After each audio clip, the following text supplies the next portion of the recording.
How's it going, everyone? I hope all of you are doing well. My name is Chris. Thank you guys for visiting the channel today. If you haven't subscribed to the channel, please subscribe, like the video for that wacky YouTube algorithm that recommends me the strangest videos, but perfect videos. It's kind of weird. Anyway, in today's video, I wanted to go over the Roland SP-404SX. I got 5 tips for you guys. And I will say that SP Vids, a very popular Roland SP dedicated channel, covered some really great tips. So it was a little difficult for me to come up with these 5 little tips and tricks for you guys, just because he covered already, the most important ones and the cooler ones for that. But I think the tips that I'm gonna provide you with today are pretty unique, as in you probably maybe haven't heard of them, I hope. And if you have, then I'm sorry, maybe this video is not for you.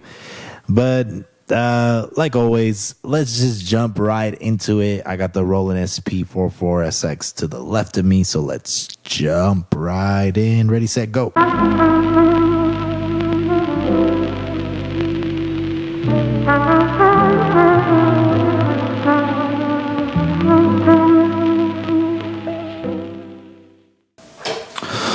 Alrighty then. Okay, as you can see, because this is a very SP Vids inspired video, I got my little decoration, around my SP-404. If you guys haven't checked out SP Vids, which I'm pretty sure most of you have, but I'll place his link down in the description. I've definitely learned a lot from his channel, and I give him a shout out for all the good content that he releases on a frequent basis. Okay, so my first tip for today is going to be centered around, I know for the majority of people, a lot of people use the resampling method. They resample within pads and don't really touch the pattern select option, pattern sequencer, as often. I'm a big pattern sequencer person. Like I said, I've mentioned it in previous videos. I like to really kind of, have control of separate tracks, etc. So there's this really cool feature that is kind of like an undo feature. Let me show you guys. So it can basically help you erase a mistake that you made in your performance. So I'm going to go to an empty bank and I'm going to record, a quick drum pattern or whatever.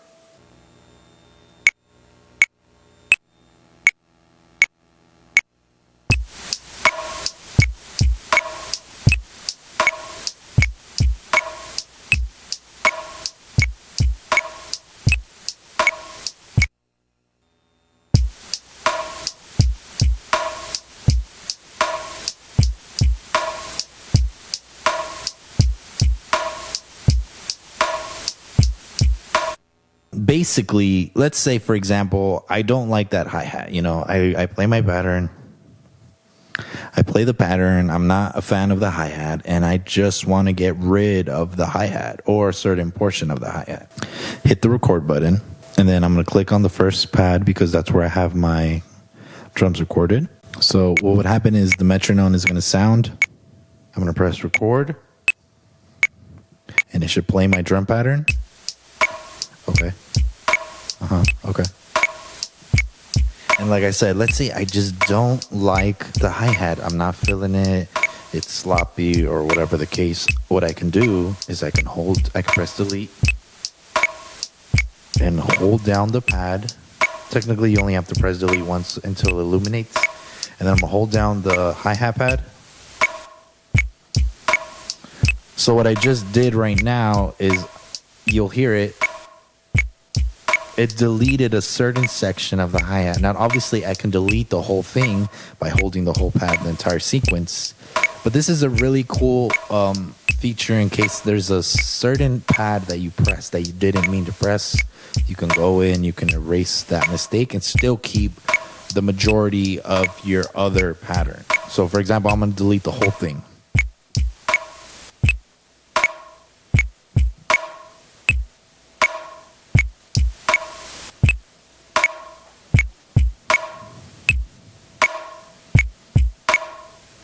So you don't hear a hi-hat at all.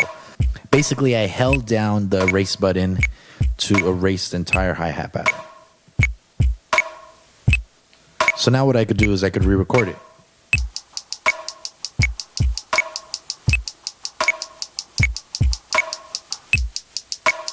By just pressing the delete button again, it'll take me back to the recording sequence, and I'll punch in basically whenever I feel like jumping in. And I really like that feature. And I feel like it's a feature that I haven't seen too many people talk about, just because I know that a lot of people don't use the pattern select. But it really does help you, because naturally there's no undo button on the SP-404SX, right? And on a lot of samplers. That was my biggest complaint with the Electron Digitech, that there wasn't an undo button. And it was very frustrating when you would either accidentally erase certain things and you couldn't bring them back and you had to start all over. And the same thing with SP-404. You make a mistake, and especially if you're resampling, there isn't really a way for you to go back. But if you use the pattern select, you can definitely have a little bit more control over that and have more ability to be able to erase the little mistakes that we make, or in some cases, the big mistakes. Now, another thing with this feature that you can do is, I'm going to show you again.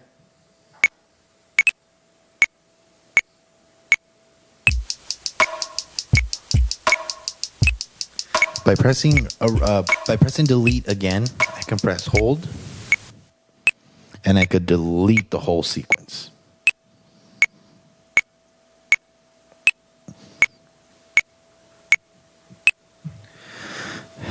And that's very destructive. That's a very destructive way of doing it. But let's say you're just not feeling it. You're just not feeling the pattern that you came up with. You're not feeling the sounds that you're using. So you're just like, I just want to get rid of all of it and start all over. That's a good way to do it.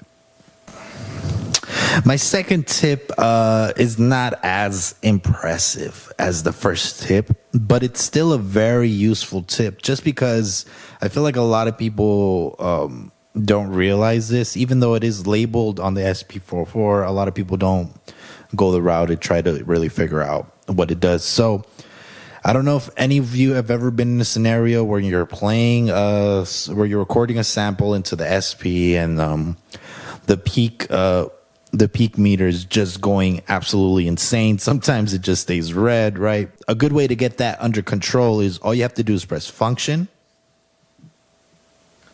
input gain, and now it shows you 0 decibels. So at this point in time, whatever audio that goes into the SP-404SX is being recorded at 0 decibels.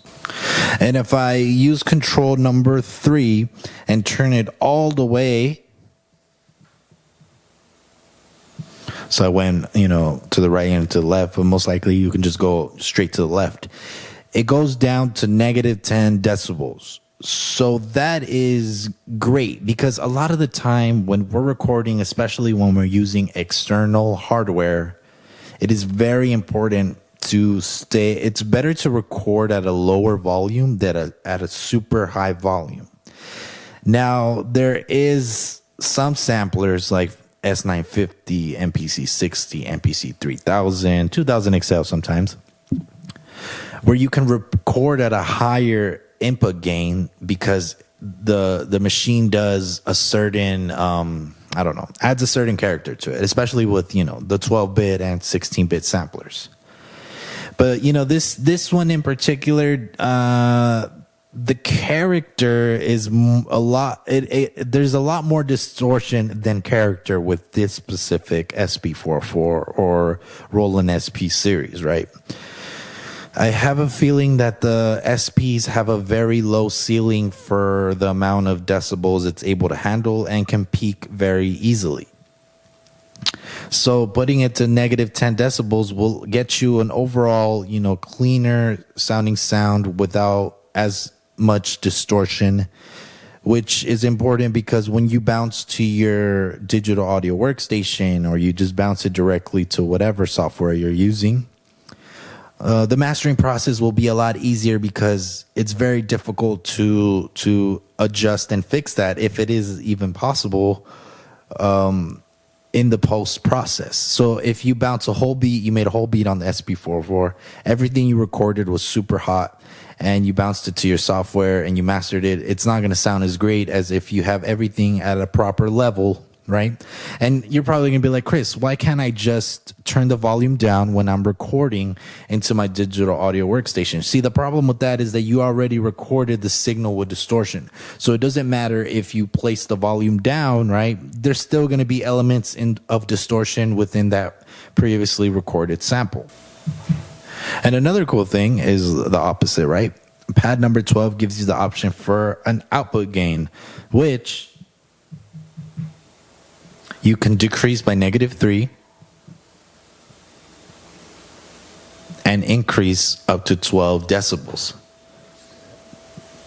And this is the same thing. Maybe you recorded too low, right? Maybe you took my advice and recorded all your samples too low, and you just want just a little bit of gain to kind of, add a little bit of SP character. Not distortion, but a little bit of SP character. So you can use the output gain to kind of balance that. Okay, so my sample was recorded kind of low. My overall beat sounds kind of low. Even if I turned this all the way up, I want to output a little bit louder. And that's a cool way of doing it, And the cool thing about the output gain, unlike the input gain, is the input gain only gives you an option of -10 decibels. Here, the output gain, if it's still too loud, you can still reduce it by 3, and then the highest you can do is 10, and I think it gives you like 10. Excuse me, the highest is 12, not 10. And it gives you the option of 3, 6, and 9, which means that it's increasing by 3 decibels every turn. So yeah, that's a cool feature. I don't know if that was useful, if you guys can apply that to your workflow, but I think it's something that we should really think about, because gain staging is very important. Even when making beats, a lot of people try to separate the whole mixing mentality with the music producing mentality. And the reality, if we're able to use both, it will benefit us in the long run, because we are thinking about certain situations that can make our overall music and music production sound a lot better. This is tip number 3. So tip number 3 is in regards to sampling time. This tip does not require any additional button pressing. It's a very simple tip. And I think this tip is important because if you are a person that likes to do a lot of live sets, you do a lot of live shows, or maybe you're going to do your first live show ever, you're putting music and recording beats and saving them onto the SP-404, but you're not sure how much you've actually placed in there, all you got to do is you got to press remain. Remain gives you an estimated time in stereo of how much sample time you have left. 94, I believe, is 94 minutes, and the 4, I believe, is 40 seconds. Like I said, it's an estimated time. It's not exact. I'm not sure why it's not exact, but it's not an exact time. But that gives you a good state of mind to be like, okay, well, then I can probably fill up 12 pads with, 2-3 minute beats and still have enough time, for whatever, like not have to worry about it. Or if you already loaded stuff and you're like, okay, well, I have an extra 10 or 5 to 10 minutes left, maybe I can load, another, 2 beats or 3 or whatever. So I think that's a really interesting feature that I personally found out not that long ago. And like I said, it just, in terms of a live situation, when you're going and doing sets, obviously right now we can't do that. But I mean, if you're doing it, live stream, right? You want to know how much time you have. The overall thing just keeps you organized in it, and it lets you know, hey, this is how much time I have. This is what I can add. This is if I need to take away, whatever the case, right? So that's a pretty cool feature. Now, the next feature is a very simple feature as well. In this case, we're using the Resample button. So I'm going to show you guys real quick. I'm going to turn off my SP-404SX. I'm going to hold down the Resample button, and then I'm going to turn it back on.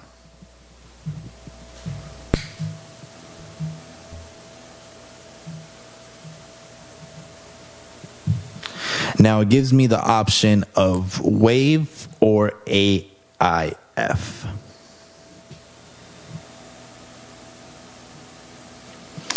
Now, this is an interesting feature. To be honest, both files, right, for the most part, are great files to work with. They're lossless files. So everything you record in is everything you get out. It's not like an MP3 file that's compressing your overall music and really taking out a lot of the good frequencies out. Or let's say your SP was, you bought a used SP and the person before had it to AIF and you want to be able to switch it back to WAV.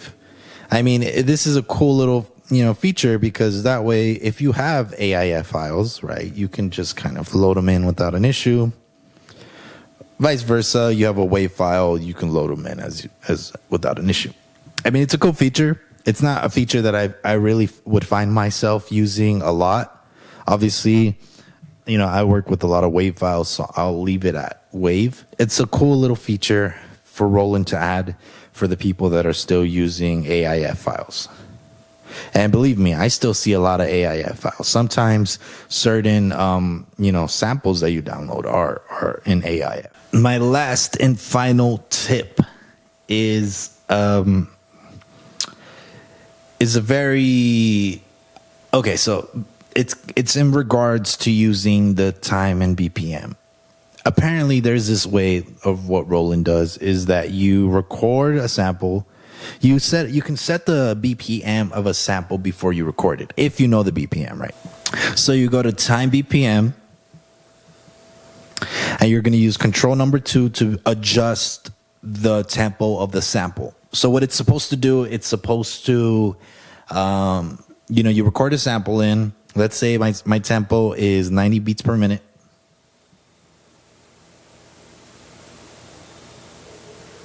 So I set that to 90 beats per minute. I press record. I select the pad that I want, and I press record, and I sample it, right? And what it's supposed to do, it's supposed to kind of mark the right endpoint for that beats per minute. That way, it kind of keeps everything nice and clean.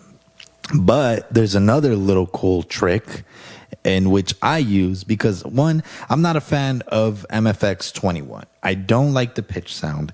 It does this really weird thing where the pitch is constantly modulating instead of just kind of staying fixed, and you have to kind of adjust it. I just don't like it.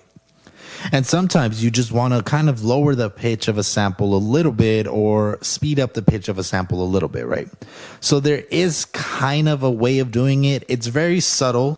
In the contents of making a beat, it's kind of good, because if it was extreme like the pitch 21, then it would be pretty much unusable.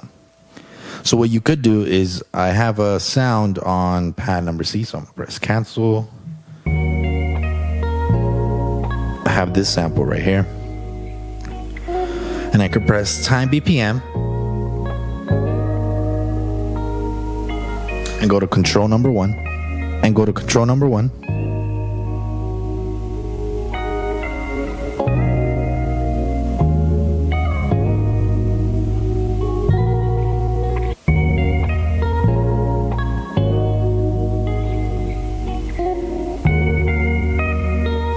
And as you can hear, you can kind of adjust the overall speed of it. Is it changing the sample drastically? No, but that's a good thing. Maybe you just want it a little bit slower, right? Not too much, not too fast. Same thing with speeding it up using control number 1. And what I could do there is I can go to resample and just resample that whole pad and kind of, resample the higher speed, if you want to call it that.